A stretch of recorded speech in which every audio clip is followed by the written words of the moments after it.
Hi, I'm Travis. Are you currently undergoing a hardware implementation process at your plant? Installing desiccant breathers, sight glasses? Well, before that can happen, we need to procure those. And sometimes that can be tough. In LubePM, the procurement section can help with that. Let's take a look. So we go to lubrication hardware, we'll scroll over to the procurement section.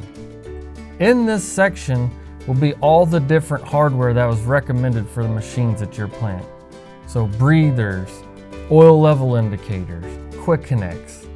If we want to take a look how this can help, we go to the certain breather, pick a specific one that you may want to go with, a brand, get a picture of the breather.